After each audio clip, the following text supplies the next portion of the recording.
Қызыл жебе Шерхан Мұртазаның 5 томдық роман эпопеясы қазақ халқының 20 ғасыр басындағы күрделі кезеңін, Тұрар Рысқұловтың өмірі мен күресін баяндайтын көркем туынды.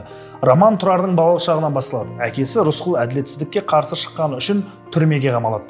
Тұрар әкесімен бірге түрмеде өсіп, бала кезінен ақ өмірдің ауыртпалығын сезінеді. Ол әділетсіздікке қарсы тұруды, шындық үшін күресуді үйренеді. Тұрардың өмір жолы қазақ халқының тағдырымен тығыз байланысты.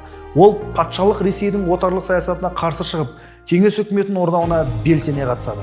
Тұрар Түркістан Республикасында жоғары лауазымды қызметтер атқарып, ұлттардың өзін-өзі басқару құқығын қорғауға тырысады. Романда Тұрардың Сталинге жазған хаттары, сталиндік репрессиялар, ашаршылық жылдарындағы қазақ халқының ауыр жағдайы кеңінен суреттеледі.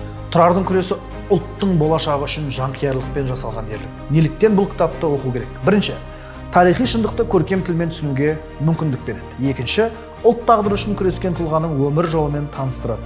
Үшінші, әділет, ерлік, ұлтжандылық сияқты құндылықтарды дәріптейді. Төртінші, қазақ әдебиетінің көрнекті туындысымен танысуға жол ашады. Қызыл жебе әрбір қазақ азаматы үшін рухани азық, ұлттық сана мен тарихи жадыны қалыптастыратын маңызды шығарма. Бұл романды оқу арқылы сіз өз тарихыңызды тереңірек түсініп, болашағыңызға сеніммен қарай аласыз.